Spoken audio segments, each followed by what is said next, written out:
السلام عليكم ورحمة الله.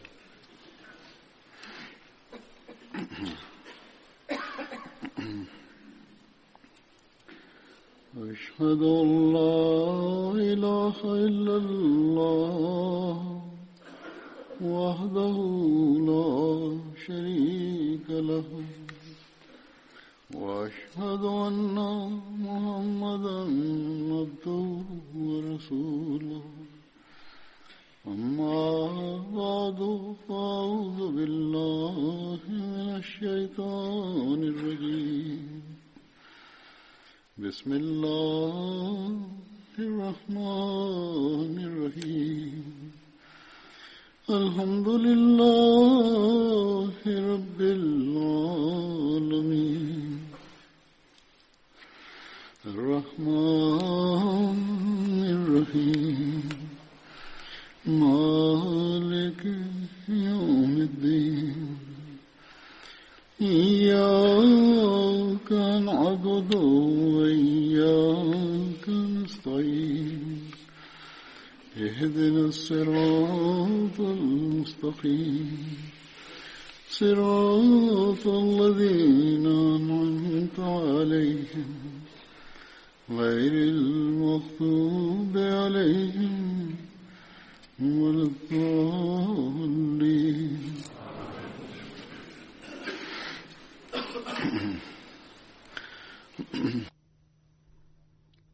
Bismillahirrahmanirrahim. Halifa mtukufu ayyadahullah taala ibn Aziz anasema, leo mimi nitaeleza kuhusu masahaba wa mtume sallallahu alaihi wasallam, na sahaba wa kwanza ni Hazrat Sa'id bin Usman radhiyallahu taala anhu. Alikuwa kutoka katika kabila Bani Juma na alikuwa mtoto wa Hazrat Usman bin Maz'un radhiyallahu taala anhu, na mama yake alikuwa naitwa Khola binti Hakim, na yeye aliwahi kusilimu mwanzoni.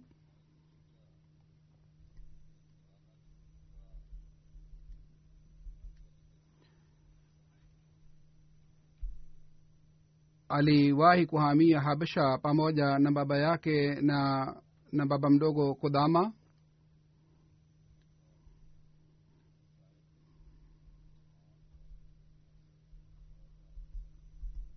Wakati alipohamia Madina, mtume sallallahu alaihi wasallam alimfanya kuwa ndugu wa Hazrat Harisa bin Suraka katika Madina.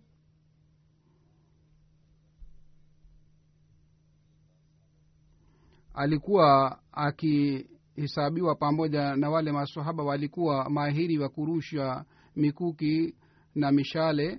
Hazrat Sahib aliwahi kushiriki katika mapigano yote pamoja na mtume sallallahu alaihi wasallam, ikiwemo Badr na Uhud. Katika mapigano ya Buath, mtume sallallahu alaihi wasallam alimteua kuwa amiri wa Madina.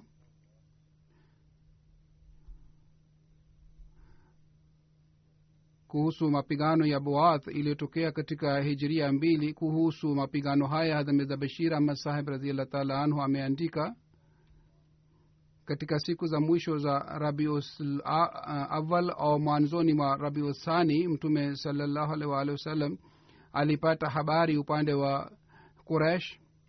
Kwa hiyo mtume sallallahu alaihi wasallam pamoja na muhajirin kadhaa alitoka katika mji wa Madina, na nyuma yake alimteua Sa'id bin Usman kuwa amiri wa Madina, lakini Quraysh hawakupatikana. Kwa hiyo mtume sallallahu alaihi wasallam baada ya kufika Buadh alirudi, na Buadh ilikuwa kilomita 48 kutoka Madina.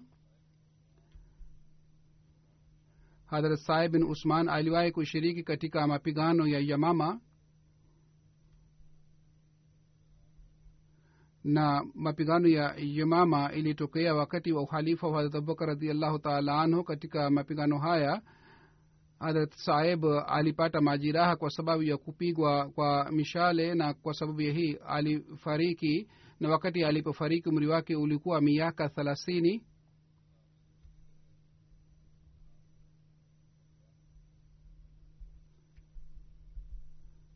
na sahaba mwingine ni Hazrat Samara bin Amr, na baba yake alikuwa anaitwa Amr bin Adi, na wengine wanasema baba yake alikuwa anaitwa Bishr.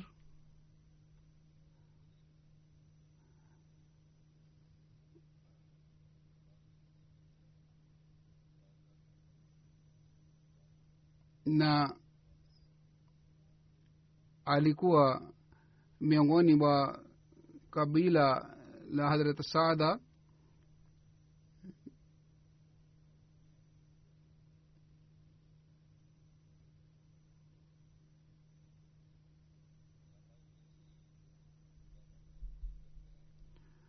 Alama ibn Asir katika Asadul Ghaba anasema Hazrat Zamra alishiriki katika vita ya Badr na Uhud, na katika Uhud aliuawa katika njia ya Mwenyezi Mungu. na sahaba mwingine ni Saad bin Suhail. Hadha Saad aliwahi kushiriki katika Badr na Uhud, na alikuwa na binti moja alikuwa anaitwa Uzela. kisha ni Hadrat Saad bin Ubayd, sahaba mwingine aliyekuwa sahaba wa Badri. Hadrat Saad bin Ubayd alishiriki katika mapigano yote pamoja na Mtume sallallahu alaihi wasallam, ikiwemo Badr na Uhud, na jina lake lingine ni Said, na alikuwa anajulikana kwa lakabu ya Qari, na lakabu yake ingine ilikuwa Abu Zaid. Alikuwa miongoni wa wale masahaba wanne ambao katika maanswar wakati wa Mtume sallallahu alaihi wasallam walikusanya Qur'ani tukufu. Mtoto wake Umar bin Saad wakati wa Umar radhiallahu ta'ala anhu alikuwa amiri wa sehemu fulani ya Syria. Hazrat Saad bin Ubayd wakati wa Mtume sallallahu alaihi wasallam alikuwa akiongoza swala katika msikiti wa Quba. Hazrat Abubakar Siddiq na Hazrat Umar radhiallahu ta'ala anhu katika ukhalifa wao pia alikuwa akiongoza swala katika msikiti wa Quba. Hazrat Saad bin Ubayd katika mapigano ya Qadisiyya aliuawa. Wakati alipouawa umri wake ulikuwa miaka 64. Abdurrahman bin Abu Lahla anasimulia mapigano Jisr iliyotokea katika Hijria 13. Katika mapigano haya Hazrat Saad bin Ubayd alishindwa, yani Waislamu walishindwa na Waislamu walipata hasara. Wakati ule Hazrat Umar radhiallahu ta'ala anhu alimwambia Hazrat Saad bin Ubayd kwamba, je, unapenda kwenda Syria na kupigana na makafiri kule, kwa sababu kule Waislamu wamedhulumiwa sana na Waislamu wamepata hasara sana kule. Kwa hiyo wewe kama una shauku ya kupigana na makafiri, basi uende kule. Na kwa sababu ya kupata ushindi makafiri wamepata ujasiri sana na ushujaa sana. Na Hazrat Umar akasema kwamba wewe uende kule, huenda hivi hasara iliyopatikana utaweza kuwasaidia Waislamu kwa sababu ya hasara hii. Hazrat Saad kwa kusikia hii akasema kwamba mimi sitaenda kule, mimi sitaenda sehemu nyingine isipokuwa sehemu ambapo mimi nilikimbia, na mimi nitapigana na wale makafiri ambao walipigana nami. Kwa hiyo Hazrat Saad bin Ubayd alikuja Qadisiyya na kule alipigana na makafiri, na katika mapigano aliuawa katika njia ya Allah. Abdurrahman Abu Lahla anasema kwamba Hazrat Saad aliwahutubia watu na akasema, kesho tutapambana na makafiri na kesho tutauawa. Kwa hiyo ninyi msisafishe damu wala msitupatie sanda isipokuwa mtuzike katika mawazi ambayo tutauawa kwayo. Kuhusu mapigano haya Qadsia nataka kueleza kidogo zaidi.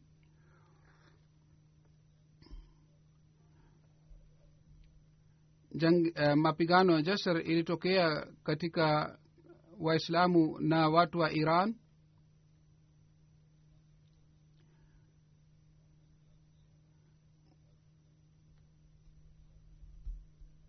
Upande wa Iran Bahman Jadwia alikuwa kiongozi. Waislamu walikuwa 10,000 na watu wa Iran walikuwa 30,000.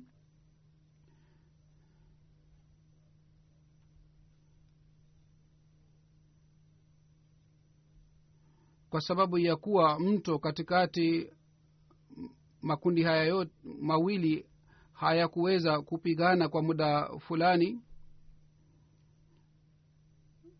baadaye daraja ilijengwa. Wakati daraja ilipokamilika, Bahman Jadwia akatuma ujumbe kwamba je, utakuja upande wetu au sisi tuje upande wenu? Abu Ubaid ushauri wake ulikuwa kwamba Waislamu waende upande wa makafiri na wapigane na makafiri, lakini sahaba mwingine alipinga ushauri huu. Lakini Abu Ubaid akapita juu ya daraja na akapigana na makafiri, na walipigana na makafiri kwa muda mfupi. Baadaye Bahman Jadwi akaona kwamba wenzake wanakimbia, kwa hiyo akawaamuru wale watu ambao walikuja na ndovu ili wapigane na Waislamu. Basi kwa sababu ya hii Waislamu wakatawanyika. Kwa hiyo Hazrat Abu Ubaid akasema, enyi Waislamu mpigane na hawa watu wa ndovu. Na kwa kusema hii Hazrat Abu Ubaid pia akawashambulia wale watu walikuja na ndovu. Kwa hiyo Waislamu wengine pia kwa kuona hali wakaanza kuwashambulia wale makafiri. Kwa bahati Hazrat Abu Ubaid akaja mbele ya ndovu moja na akakinyagwa na ndovu. Wakati Abu Ubaid alipouawa, Hazrat Saada akashika bendera ya Islam na yeye pia akauawa. Baadaye mtu mwingine akashika bendera ya Islam na akawashambulia makafiri. Lakini kwa sababu Waislamu walitawanyika na vile vile kwa kuona kwamba viongozi wao 7 wameuawa, kwa hiyo wakaanza kukimbia hapa na pale. Lakini Hazrat Musanna aliendelea kupigana na makafiri mpaka akapata majeraha na baadaye alirudi nyumbani. Katika mapigano haya Waislamu walipata hasara kubwa sana. Waislamu 4,000 waliuawa na makafiri 6,000 waliuawa katika mapigano haya. Mapigano haya yalitokea kwa sababu watu wa Iran walikuwa wakiwashambulia Waislamu mara kwa mara, na kwa ajili ya kuzuia shambulio yao mapigano haya ilitokea. Sahaba mwingine ni Hazrat Sahal bin Atiq na jina lake lingine ni Suhail. Mama yake alikuwa anaitwa Jamila binti Alqama. Hazrat Sahal bin Atiq pamoja na masahaba 70 alishiriki katika Bai'at Aqaba na alipata bahati ya kushiriki katika Badr na Uhud. Na sahaba mwingine ni Hazrat Suhail bin Rafi, alikuwa katika kabila Banu Najjar. Mahali ambapo msikiti Nabui ulijengwa, sehemu ile ilikuwa kiwanja cha Hazrat Suhail na Sahal.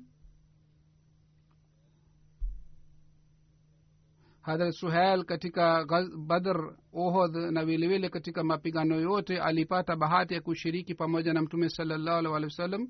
Na wakati wa uhalifa wa Hazrat Umar radhiallahu ta'ala anhu alifariki. Kwa kueleza habari ya kuhamia kwa mtume Muhammad sallallahu alaihi wasallam Madina, Hadhrat Muslim Maud radhiyallahu ta'ala anhu ameeleza maelezo. Hadhrat Muslim Maud anasema wakati mtume sallallahu alaihi wasallam alipoingia Madina, kila mmoja alikuwa na hamu kwamba mtume sallallahu alaihi wasallam akae nyumbani kwake. Sehemu yoyote ambapo ngamia ya mtume sallallahu alaihi wasallam alikuwa anapita, familia ya sehemu ile walikuwa wakisimama njiani, walikuwa wakimkaribisha mtume sallallahu alaihi wasallam, na walikuwa wakisema kwamba ewe mtume sallallahu alaihi wasallam, hii ndiyo ni nyumba yetu, na hii ndiyo ni mali yetu, na hii ndiyo ni nafsi yetu.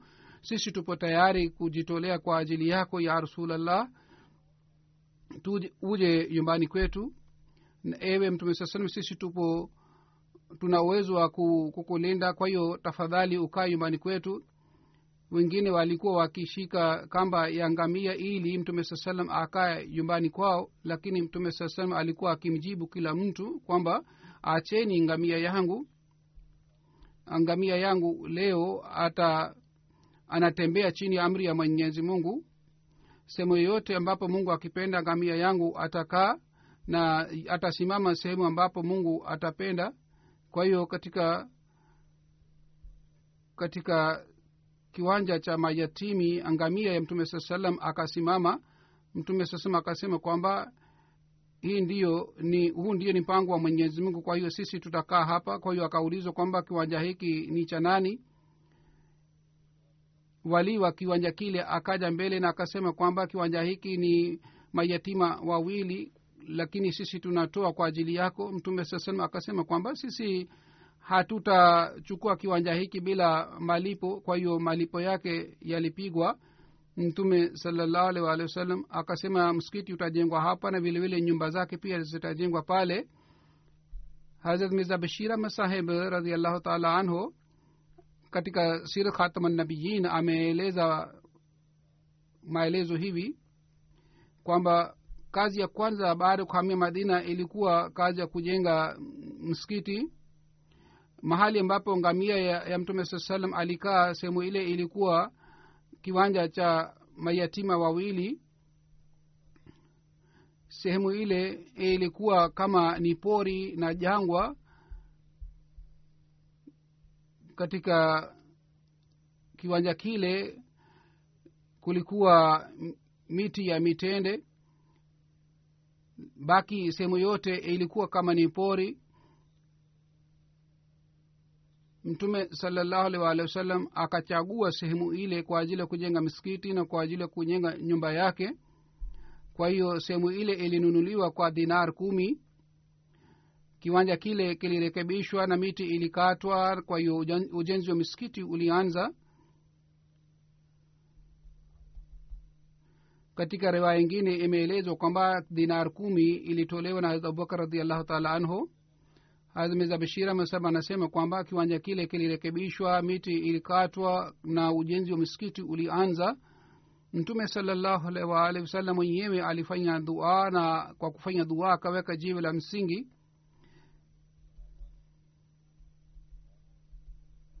Kama iliyotokea wakati wa ujenzi wa msikiti wa Quba, maswahaba walishiriki katika ujenzi. Mtume sallallahu alaihi wasallam mwenyewe pia alikuwa akishiriki katika ujenzi wa msikiti, na mtume sallallahu alaihi wasallam mwenyewe pia alikuwa akibeba matofali na alishiriki katika ujenzi.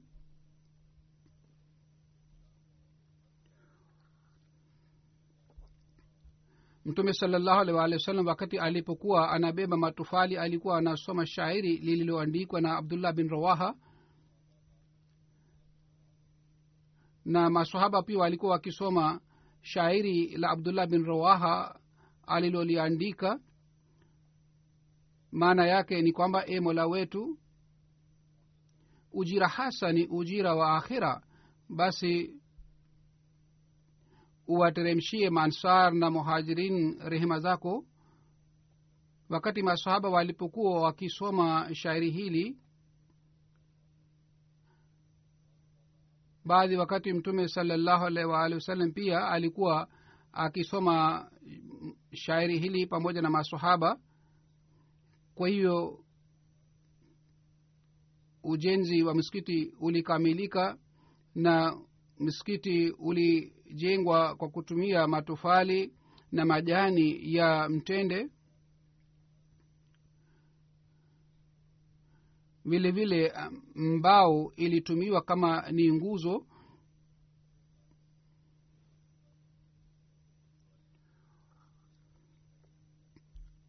Nguzo za mti zilitumika na matofali yalitumiwa kwa ajili ya kujenga ukuta, na kwa ajili ya sakafu majani ya mtende yalitumika.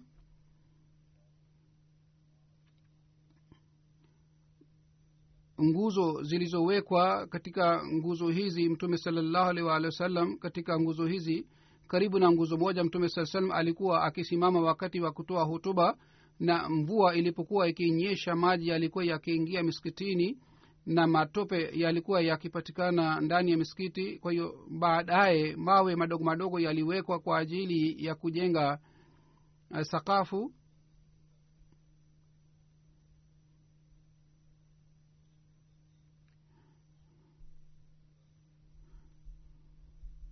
Wakati ule urefu wa paa ulikuwa futi 10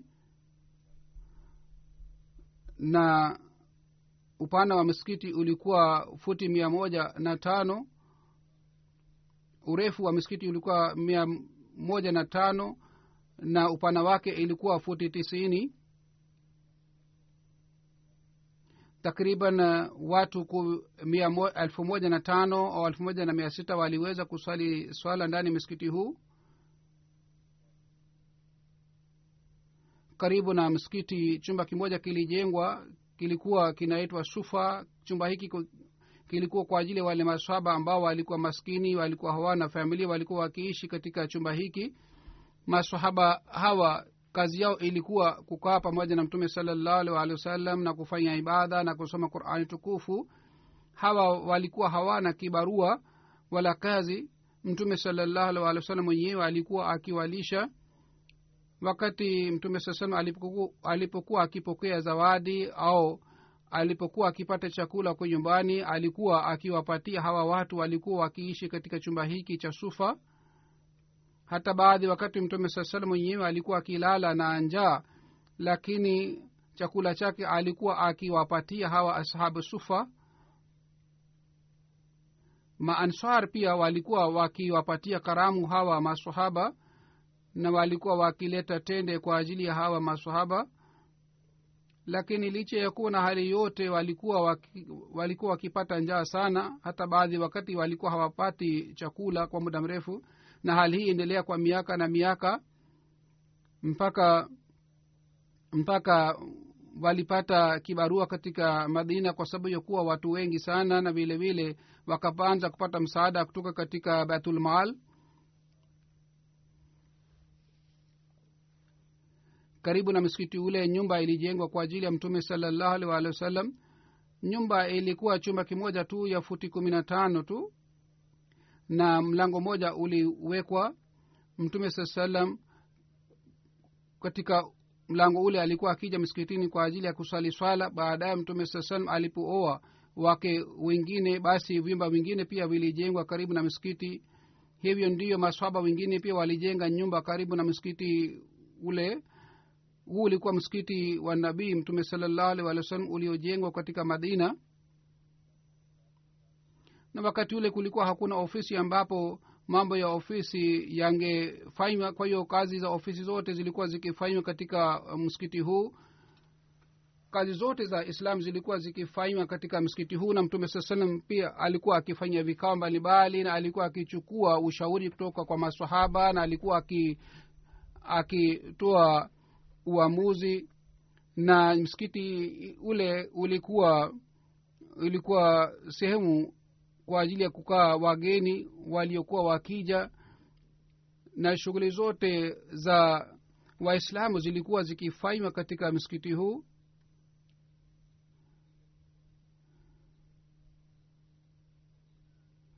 Na katika msikiti ule ule wafungwa wa vita pia walikuwa wakiwekwa. wale wafungwa walipokuwa wakiwaona waislamu wanaswali na kwa kuona upendo wao walikuwa wakisilimu. Kuhusu hii Sir William Muir pia ameandika katika kitabu chake. Huyu alikuwa mpinzani wa Islam, ndui wa Islam, lakini kuhusu msikiti huu anasema kwamba ingawa msikiti huu ulikuwa msikiti wa kawaida, lakini mtume sallallahu alaihi wa sallam msikiti aliojenga msikiti huu ni wa aina yake. Mtume sallallahu alaihi wasallam mwenyewe na maswahaba zake walikuwa wakifanya shughuli zao, walikuwa wakiswali swala 5 katika msikiti huu. Na katika humo siku ya Ijumaa waislamu walikuwa wakija kusikiliza hutuba za mtume Muhammad sallallahu alaihi wasallam.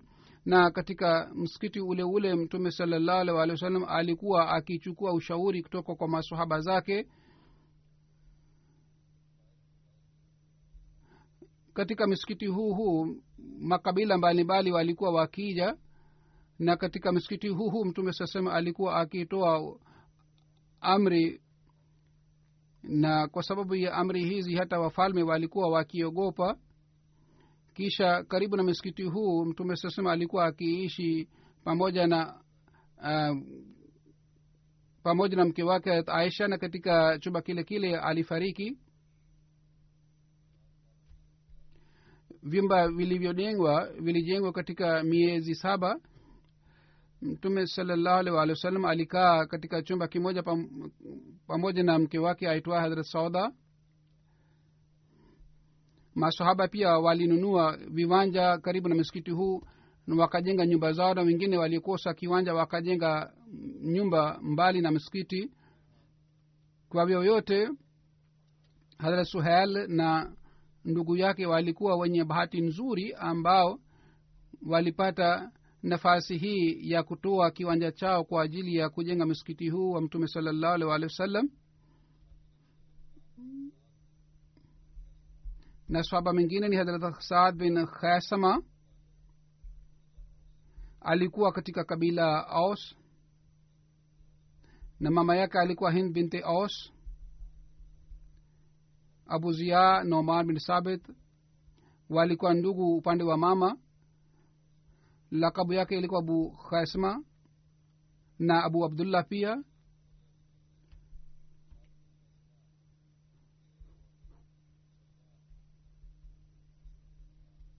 Mtume sallallahu alaihi wasallam alifanya ndugu katika Saad bin Khasma na Abu Salama bin Asad.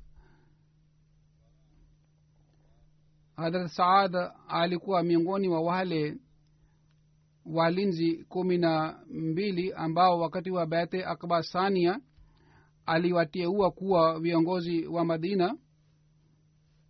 Hawa viongozi au walinzi walioteuliwa 12, namna gani waliteuliwa nataka kueleza maelezo yake yaliyoelezwa katika Sirat Khatamun Nabiyyin Hazrat Mirza Bashir Ahmad Saheb. Katika mwezi wa Zulhaj, yani wakati wa haj, watu wa Aus na Khazraj wakaja Makka. Miongoni wa hawa watu 70 walikuwa wale ambao walikuwa wamesilimu au wingi walikuwa karibu kusilimu.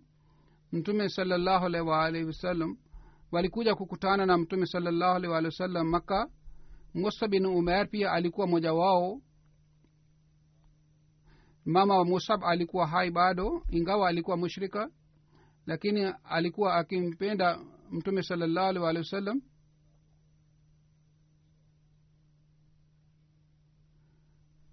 Wakati Musab alipokuja kule Makka, mama yake akatuma ujumbe kwamba kwanza uje ukutane nami, lakini Musab akatuma ujumbe kwamba mimi bado sijakutana na mtume sasa, kwanza mimi nitakutana naye, baadaye nitakuja kwako kukutembelea. Kwa hiyo Hazrat Musab akamjia mtume sallallahu alaihi wasallam, na baada ya kukutana na mtume sallallahu alaihi wasallam akamjia mama yake ambaye alikuwa na hasira sana, akalia sana na akaleta malalamiko mengi sana.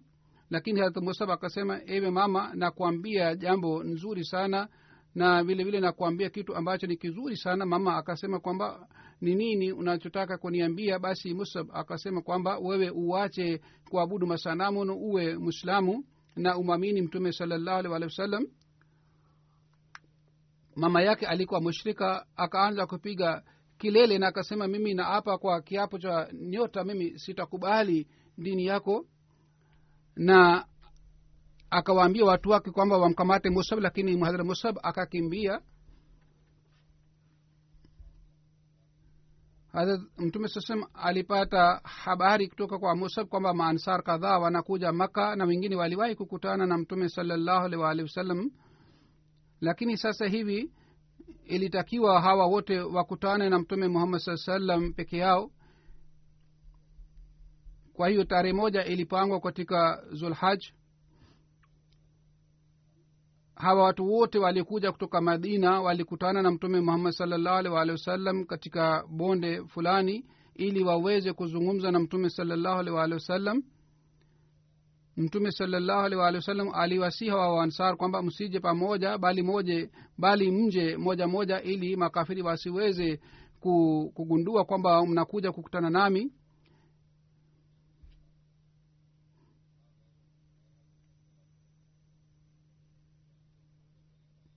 Kwa hiyo tarehe iliyopangwa, tarehe ile ilipofika, nusu ya usiku ulipita. Mtume sasa peke yake akatoka nyumbani kwake, na njiani akachukua baba mdogo njiani. Hazrat Abbas alikuwa si Muislamu wakati ule, lakini alikuwa akimpenda Mtume sallallahu alaihi wasallam na alikuwa kiongozi huko Maka. Mtume sallallahu alaihi wasallam na Hazrat Abbas wakafika katika bonde lile.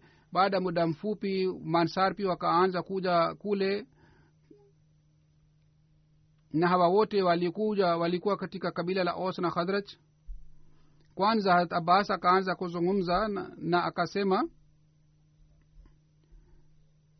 ewe kundi la Khazraj, Muhammad sallallahu alaihi wasallam katika familia yake ni mtu mwenye heshima sana, na familia yake inamlinda, na wakati wa hatari familia yake inamlinda. Lakini sasa Muhammad anataka kuacha nchi yake na anataka kuhamia kwenu.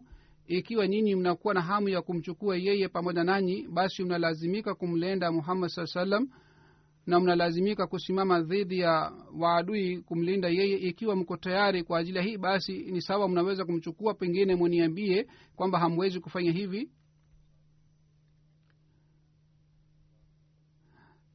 Mzee mmoja kutoka katika Ansar akasema, ewe Abbas, tumesikia kauli yako, lakini sisi tunataka Mtume Muhammad sallallahu alaihi wasallam atusihi yeye mwenyewe, na ikiwa nataka kutupatia jukumu lolote, basi yeye mwenyewe atuagize na atuambie. Kwa hiyo Mtume sallallahu alaihi wasallam akasoma aya kadhaa za Qur'ani tukufu, kisha baadaye akatoa hutuba fupi na akaeleza mafundisho ya Islam, na akaeleza kuhusu haki za Mungu na haki za wanadamu, na akasema, mimi nataka kwa ajili yangu hii tu kwamba jinsi mnalinda familia yenu na jamaa zenu, hivyo ndivyo ikiwa dharura inatokea mnatakiwa munilinde na munisaidie. Wakati Mtume sallallahu alaihi wasallam alipomaliza hutuba yake, Bara bin Marur sawa na desturi ya Arab akashika mkono wake na akasema, ya Rasulullah, sisi tunasema kwa kula kiapo cha Mwenyezi Mungu ambaye amekutuma kwa haki kwamba sisi tutakulinda kama tunalinda nafsi zetu. Sisi tumeishi chini ya upanga. Yeye alikuwa anaendelea kuongea katika hali hii.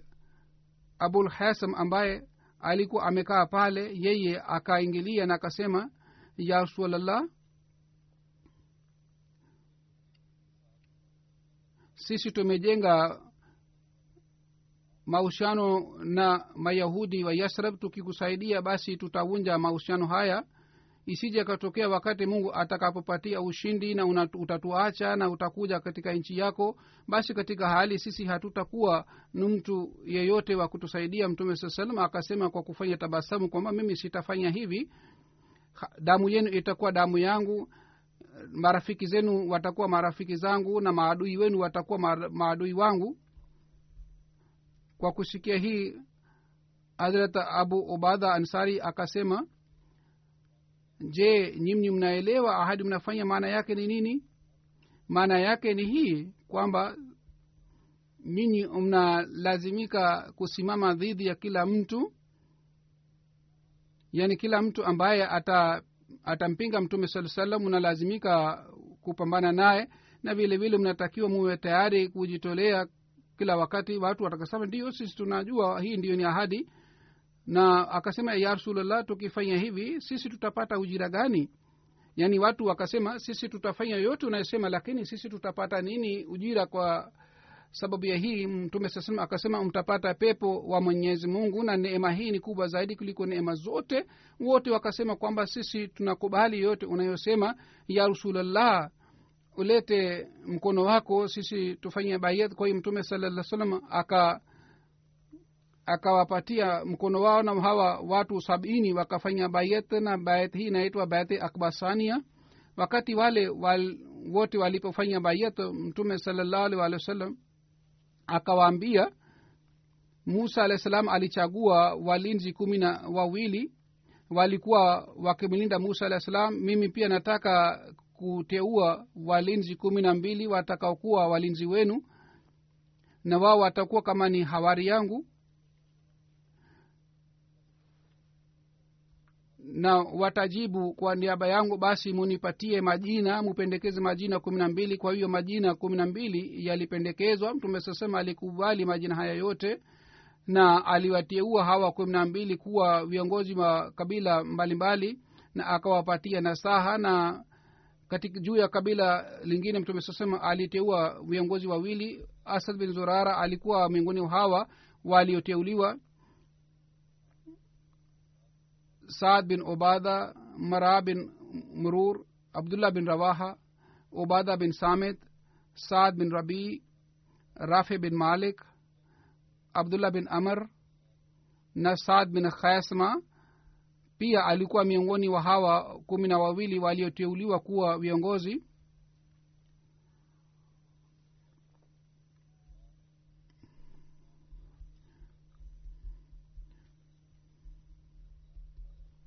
Wakati Mtume saa sallam alipohamia Madina katika Quba, alikaa katika nyumba ya Hazrat Kalsum bin Hidam, na wengine wanasema alikaa katika nyumba ya Hazrat Saad bin Khasma.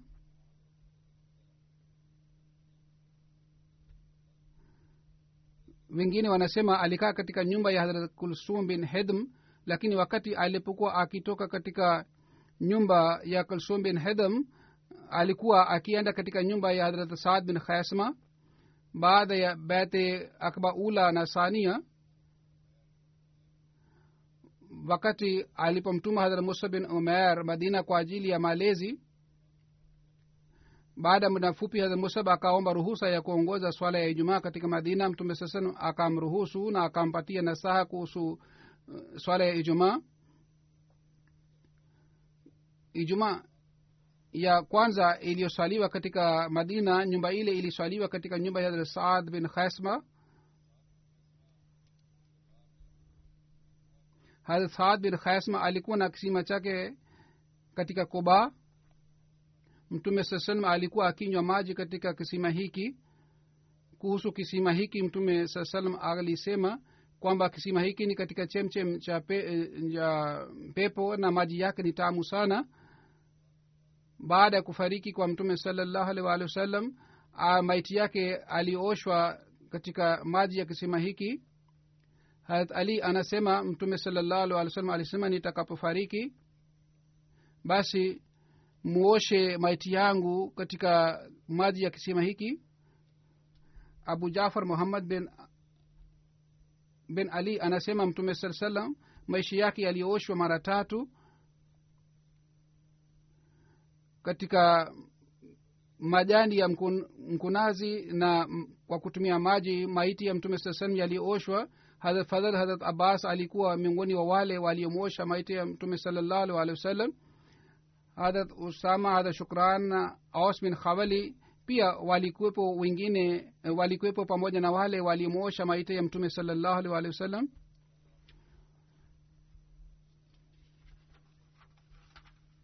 Maswahaba wengi waliohamia Madina, walipokuwa wakihamia Madina walikuwa wakikaa katika nyumba ya Hazrat Saad bin Khasma. Kwa mfano Hazrat Hamza,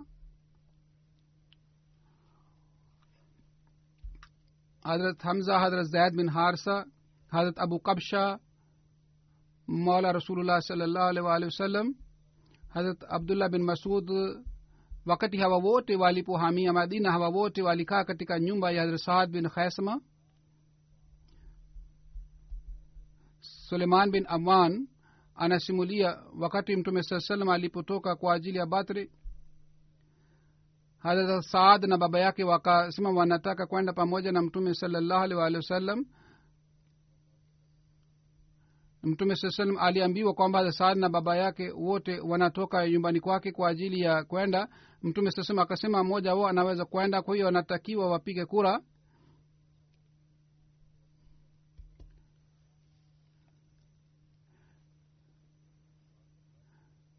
hazrat saad akaambiwa kwamba yeye abaki nyuma, lakini yeye akasema kwamba mimi mwenyewe nataka ni wawe katika njia ya mwenyezi mungu, kwa hiyo mimi nataka niende.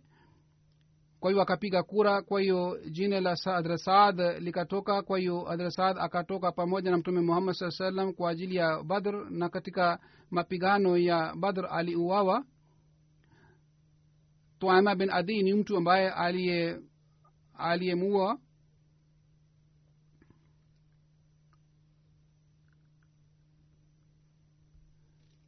hazrat ali raziallahu taala anhu anasema siku ya badri wakati jua lilipochomoza lilipotoka, wakati ule waislamu na makafiri wakaanza kupigana.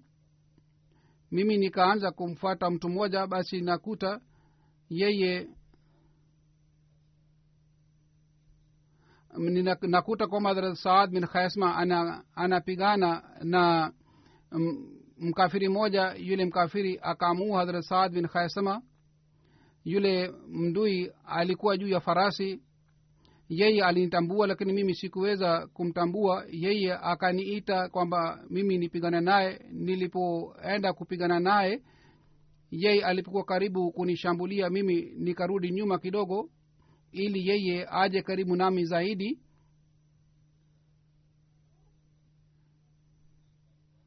kwa sababu mimi nilikuwa sipendi kwamba yeye anoshambulie kwa sehemu ya juu. niliporudi nyuma, yeye akasema, ewe ibn abi talib, je, wewe unakimbia? nikasema hapana.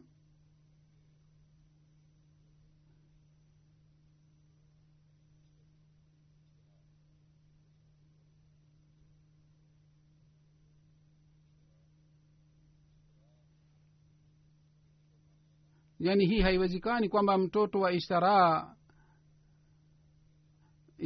akimbie.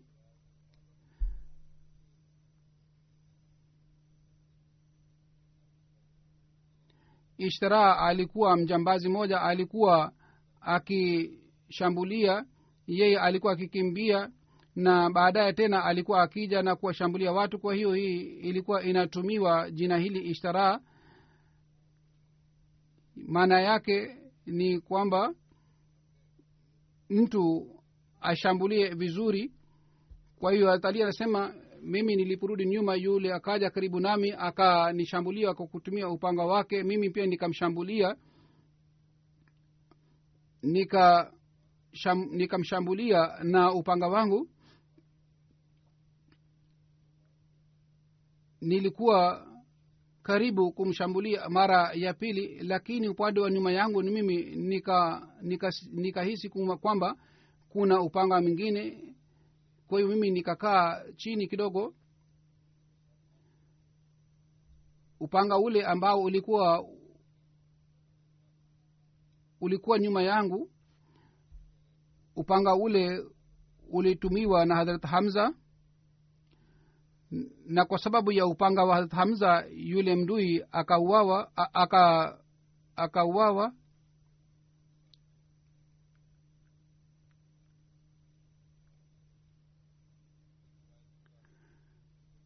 Sawa na riwaya moja, katika Badri pamoja na Mtume sallallahu alaihi wasallam walikuwa farasi mbili.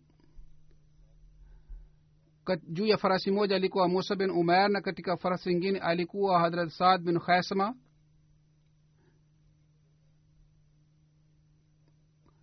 Katika mapigano ya Badri waislamu walikuwa na farasi ngapi? Kuhusu hii kuna riwaya mbalimbali. Mirza Bashir Ahmad Sahib anaona kwamba katika Badri Waislamu walikuwa na ngamia 70 na farasi 2, lakini ameandika hii pia kwamba katika vitabu vingine wanasema farasi walikuwa 3 au 5. Kwa hivyo yote vifaa vyote walikuwa wanawe Waislamu.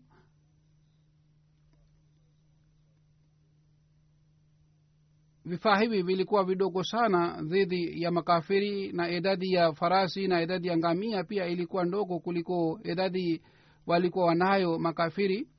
Wakati Waislamu waliposhambuliwa na makafiri, na makafiri walikuja kwa kudhani kwamba watangamiza Islam, wakati ule hawa Waislamu waaminio hawakujali kuhusu vifaa vyao, hawakujali kuhusu farasi wala vifaa vingine, bali walikuwa na hamu sana ya kujitolea katika njia ya Mwenyezi Mungu.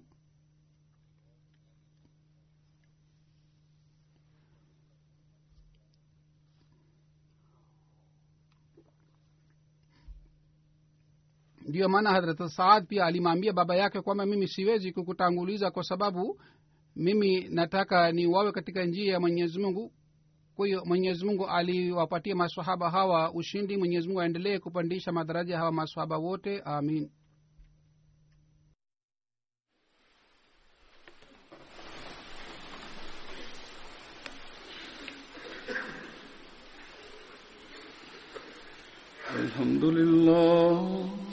Alhamdulillah nahmaduhu wa nasta'inuhu wa nastaghfiruhu wa nu'minu bihi wa natawakkalu alayhi wa na'udhu billahi min shururi anfusina wa min sayyiati a'malina. Man yahdihillahu fala mudilla lahu ومن يضلل فلا هادي له ونشهد أن لا إله إلا الله ونشهد أن محمدا عبده ورسوله. عباد الله رحمكم الله إن الله يأمر بالعدل والإحسان وإيتاء ذي القربى وينهى عن الفحشاء والمنكر والبغي يعظكم لعلكم تذكرون. اذكروا الله يذكركم وادعوه يستجب لكم ولذكر الله أكبر.